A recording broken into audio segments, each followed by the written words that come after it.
This was the worst scene I've ever been to. Before you even went into the residence, you could smell the decomposition. At a quiet suburban home in Waukesha, Wisconsin, investigators walk into a scene that is straight out of a horror movie. At the time that I got there, we knew that there were 2 bodies found.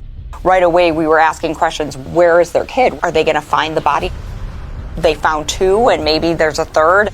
As terrifying as this situation is, this case becomes something so much bigger and darker.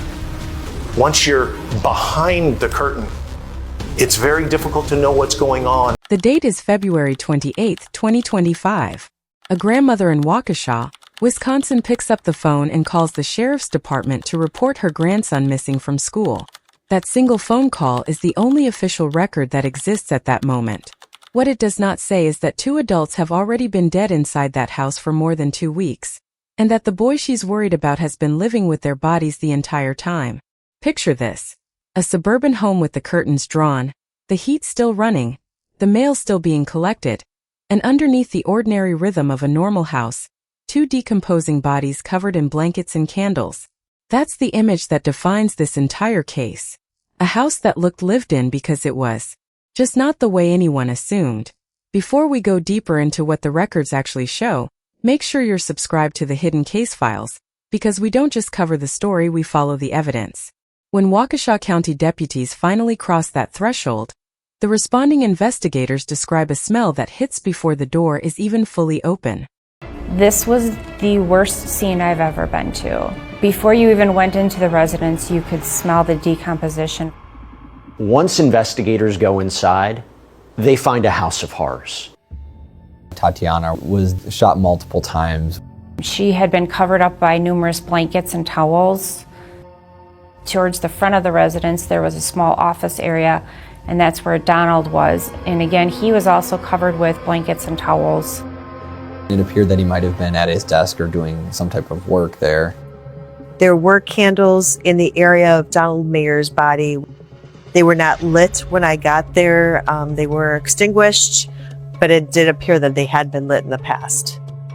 Once we were able to remove some of the blankets and clothing from Don, you could see that there was a head wound, a very massive head wound. I noted that there were a lot of piles of clothing, blankets, in addition to where the 2 deceased individuals were. And my concern was, is the 17-year-old son somewhere under those blankets or clothing, or was the family dog deceased also hidden? Right away, we were asking questions. Where is their kid? What's happening? And we're all thinking, has the kid been kidnapped? Has he run away? Are they going to find the body? Is the body just in the home and they found 2 and maybe there's a 3rd? When they first entered, they thought that this was possibly a burglary. Pictures were off the walls, beds were off the box spring. If you had gone into the closets, all the clothing was off any shelving units. It was laying all over the floor. It definitely looked like someone had gone there and burglarized the residence. There's also another small study area upstairs where paperwork was pulled out. We did find paperwork for a handgun, but we didn't locate a handgun in the house. So was it something where a suspect located a handgun and then used it on the family? As the night progressed, we determined there was no other victims in the house. Inside, they find Nikita Casap, shot multiple times, wrapped in blankets near the front of the home. In a small office nearby, they find her husband, Donald Mayer, also concealed, also surrounded by candles that had clearly been lit and then allowed to burn out. Furniture is overturned. Closets are emptied onto the floor. Pictures are pulled from the walls. On the surface, this reads like a burglary gone catastrophically wrong. Here's the official record. A residence in disarray, 2 victims deceased, a missing 17-year-old, and a missing family vehicle. Here's the irony investigators wouldn't understand for days. The person they were searching for as a possible 3rd victim was the one driving that vehicle across 5 states. Nikita Casap, 17 years old, Moldovan-born, brought to the United States at age 7 after his mother married Donald Mayer. Honor roll student, 3rd in his class, cybersecurity competitor, Future business leaders of America. On paper, the American dream fully assembled. That's the file. That's not the whole story. Now, this is all happening on a peaceful winter's day in a place where murders, and especially double murders, are very rare. Waukesha is a very safe place. It's kind of an affluent part of the state. It's a very typical Midwest city. It's really open. People are super friendly. Just the most typical small town American setting. But something has clearly gone very wrong in this idyllic town. Did someone have it in for this family? Have they been targeted? Well, it turns out their story is very unusual. First of all, Nikita and his mom are from the Eastern European country of Moldova. Moldova is just north of the Black Sea, right next to Romania, just to the southwest of Ukraine. Nikita and his mom were living in Moldova, and they came over to the U.S. when he was 7 years old. And his mom met Donald and moved here, got married, and Donald really took him in and treated him like a son. He excelled in school. He enjoyed academics greatly. He kind of got transplanted right into the American dream and grew up in a nice house, in a nice neighborhood, going to a nice school. For 2.5 weeks, Nikita Casap answered his stepfather's work emails, pretending to be a man he had already killed. He texted his grandmother pretending Donald was simply sick. A sore throat one day, conjunctivitis the next, a lost voice after that. The symptoms never quite lining up because there was no illness to track, only a cover story running out of material. He walked the family dog. He shoveled the driveway. He picked up fast food. He went grocery shopping. He tore the house apart room by room, looking behind photographs and inside envelopes for cash and jewelry, convinced there might be a hidden safe. He lived on top of his parents' bodies and called it Tuesday. He killed to survive in that house, and he learned to live like nothing had happened. That's the moral center of this entire case, and it's worth sitting with because it's going to come back. What finally cracks the case isn't forensic genius. It's a rolled stop sign in Kansas. He went to the world's largest truck stop in Iowa. I thought that was an interesting choice. The truck stop that Nikita stopped at was on February 24th. It almost was like he was sightseeing. He's 17 years old and he doesn't have a driver's license. So he's driving across the country without a driver's license. And then he ended up in Kansas. What ended up getting him caught was his driving. He didn't stop all the way at a stop sign. Literally, that was the reason for the traffic stop, as he rolled a stop sign. They run the plate. Coincidentally, the Waukesha County Sheriff's Department had just put that license plate in the system as car was believed to be stolen, and therefore the timing was great. I mean, if he had done that the day before, I'm sure he would have gotten a ticket and he would have been on his way. A patrol officer runs the plate on Donald Meyer's vehicle and gets a hit. The car had just been flagged stolen hours earlier by Waukesha County. Nikita Casap is taken into custody more than 1,000 miles from home, with a .357 handgun in the car, clothing that still carries the odor of decomposition, family photo albums, birth certificates, cash, jewelry, and a memory card. On that memory card, photographs of his parents' bodies, arranged with candles, taken with what investigators would later describe as unsettling deliberateness, and a recorded phone call in which Casap can be heard casually referencing his stepfather's decomposing body in the next room. Search Nikita Casap's car. And what they find is both shocking and confusing. There were some things that were found in the car when Nikita was stopped, including a .357 handgun. On top of that, there were clothing that smelled of the odor of decomposition. There was a Bible. There was cash found throughout the vehicle, jewelry, electronics. There were photo albums, which I thought was very interesting, containing pictures of he and his family. We also found birth certificates for Nikita and his mom. There was some cameras, so I don't know if he thought that the cameras that he had taken had evidence on them. Older laptops, electronics, cell phones. It was just very eclectic stuff that he had with him. He did take the dog with him on his road trip. I believe that the dog was the only thing left that was kind of someone who could comfort him or someone who was known to him. Maybe he didn't want to be alone, and he probably didn't want to leave the dog there alone. I was very glad that the dog was still alive. In one of the cameras, investigators find this memory card that contains some truly disturbing images. There was his mother and his stepfather's bodies in kind of odd arrangements of candles and how they were wrapped in blankets. It appeared that, based on the pictures, that there was some sort of fascination with their death, and that it was found to be extremely concerning behavior. I believe the reason for the candles and the blankets, there may have been some ritualistic element to it. On top of that, there was a video that was recovered in which Nikita can be heard on the phone talking about his stepfather's body, saying you can see his rotten body right there. So as he's in the house with his stepfather, he's making comments about how his body is decomposing. It's unbelievable to say, but it seems that Nikita Casap was living in this. Ask yourself the question investigators had to ask that night. Is this a grieving, traumatized kid who panicked and ran? Or is this a killer documenting his own crime seen like a trophy? The answer changes everything about what comes next. Because the deeper investigators dig into Nikita Casap's devices, the less this looks like a domestic murder, and the more it looks like the opening move in something far larger. Encrypted chat logs, searches for mass casualty attacks, correspondence on Telegram with individuals connected to extremist networks. A lot of his social time was online, and it caused kind of this interest in having some odd political views or concerning political views. Looking up school shootings, looking up mass murders, looking up killers. There's a weird fascination that he really had with really dark, scary things.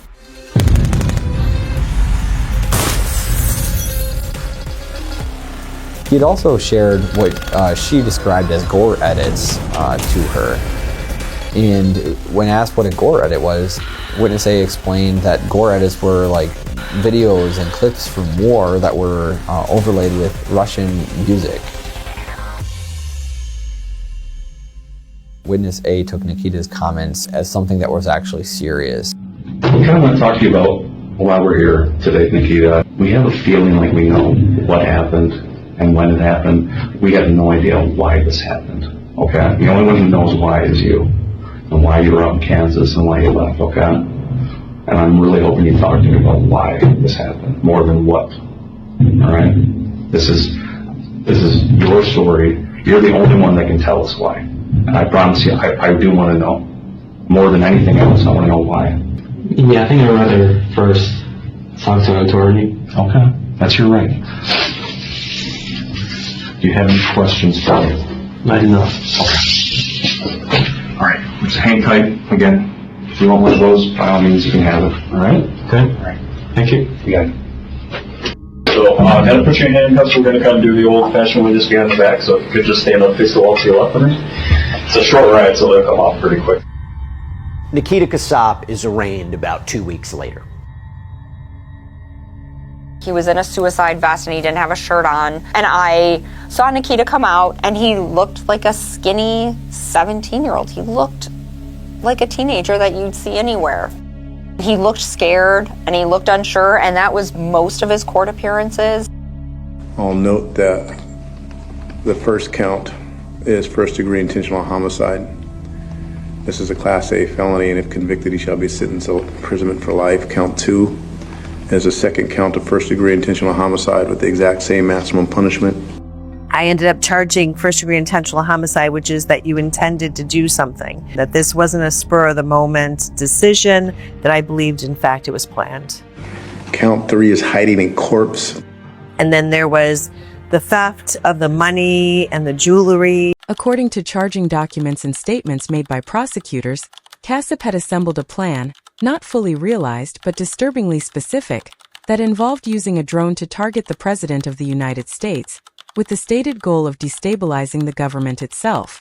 Investigators would later reveal that the FBI had actually looked into Casap 2 years earlier, in 2023, after his own mother raised concerns about his online activity.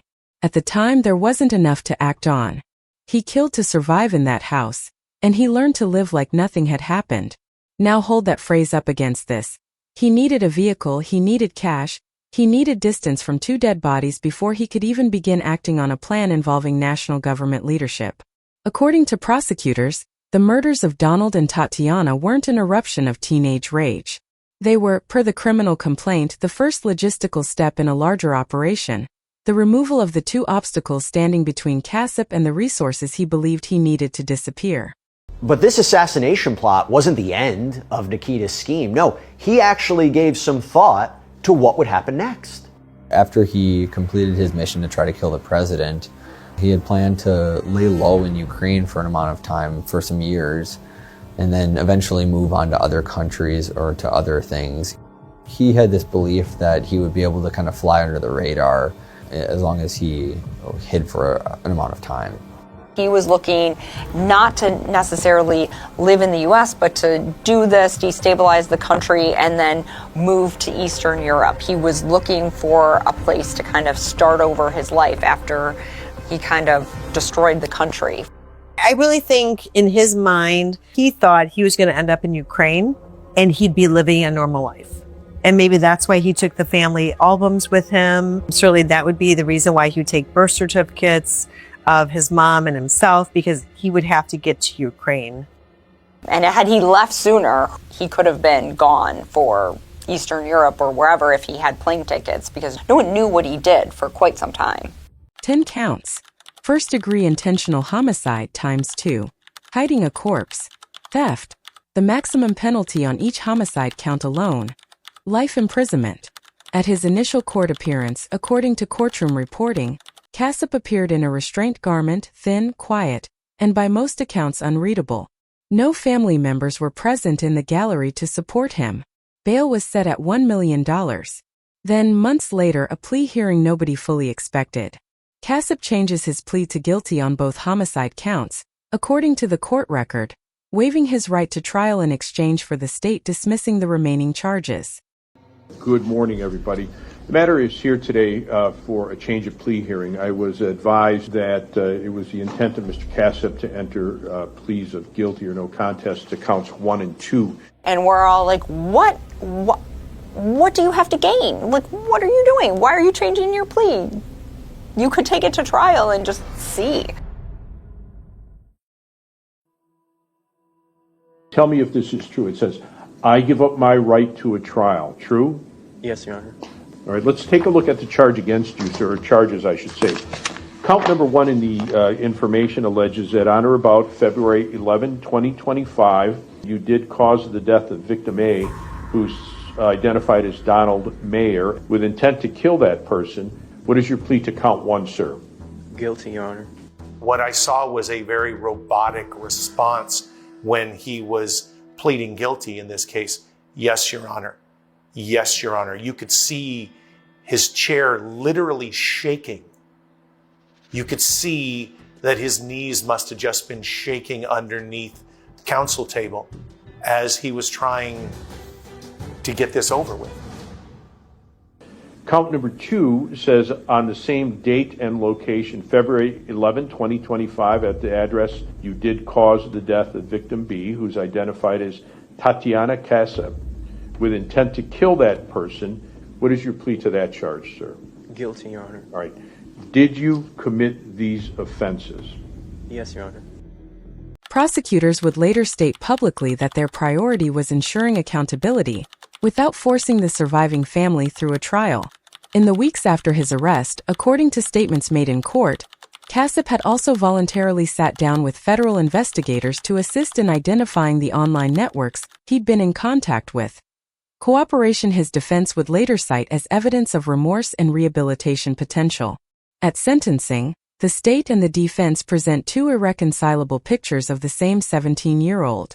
The defense argues, citing adolescent psychology research entered into the record, that a child's brain is fundamentally more susceptible to radicalization, more vulnerable to outside manipulation, less capable of the kind of judgment the law expects from adults, and asks the court to leave the door open to parole after 20 years. The prosecution counters that Casap had every advantage: a stable home, a loving family, academic success, a support system, and made a calculated, unhurried decision anyway, executing his mother and stepfather in a manner prosecutors describe in the record as a total disregard for human life. Without any possibility of release. Then Casap addresses the court directly before sentencing, according to the transcript of the hearing, apologizing to the families of both victims and describing his mother as someone who loved him unconditionally, the same woman, the record notes, that he shot at close range in the family's front hallway. He killed to survive in that house, and he learned to live like nothing had happened. 3 times now. Because that's the sentence the judge ultimately has to weigh against every honor roll certificate, every cooperation interview, every tearful statement of remorse in the record. In the end, the court imposes 2 consecutive life sentences and finds Casap ineligible for extended supervision, meaning no possibility of parole ever.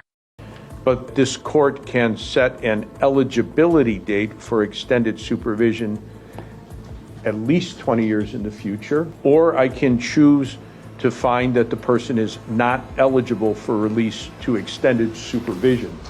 There was a lot of talk about, could he be rehabilitated? He's 17. Could he become somebody that we could let out into society 60 years from now? Could he have a chance at parole? As I look at, like a pros and cons, what are the pros about Nikita Casap? He's taken responsibility for what he did. But I weigh that as to the horrific, terrible, inexplicable, not understandable acts that he involved himself in. So what do I do with Nikita Casap? Now I weigh these things and I'm led to the determination that I choose to find that he's not eligible for release to extended supervision, because I don't know, given the nature of these acts, I do not know, given what occurred here, when and if and whether a profound and significant change can occur. So what the judge did is he did give him life without the possibility of parole, which will mean he will spend the rest of his life in prison. I think the sentence is appropriate. This was a planned out, well thought about, and it wasn't an act of passion. He made a conscious decision to kill people that he cared about to further a political terror attack, essentially. I believe that someone who is willing to take that type of violent steps is a very dangerous person, and I think that letting him out at any point in his life would have been very dangerous for the community and wrong. What made him go over the edge? What made him actually do what he did? I don't know if we'll ever know 100% why he did what he did. Look, we're left with as many questions as answers in this case. It seems incomprehensible that a teenager from a caring family would brutally kill his own parents and plot to overthrow the government. But there is one thing that's clear. This is a cautionary tale for parents out there who are concerned about what their teens do online. What I think that the takeaway should be is the internet can be a very dark and dangerous place and can be a very sinister place. When you're talking to somebody on the internet, it may not be your friend. It may be. What remains isn't really a mystery of who. The public record answers that clearly. What remains is a mystery of transformation. How a documented honor student with a stable home and a support system in place ends up radicalized by anonymous strangers on an encrypted app, willing to erase the 2 people who raised him in order to fund a plot against the President of the United States. The FBI's own file from 2023 sits in the middle of that question, a warning that was investigated and then closed. If you want to go past this summary, the actual criminal complaint and sentencing transcript in State of Wisconsin versus Nikita Casap are part of the Waukesha County Circuit Court public record. Worth reading in full if you want the case in the state's own words, not ours. Here's the question we want in the comments. Given what the FBI already knew in 2023, should that earlier investigation have changed how this case unfolded? If this breakdown helped you understand the full scope of this case, Hit like, share it with someone who needs to see how these radicalization pipelines actually operate, subscribe, and turn on notifications because the Hidden Case Files is just getting started.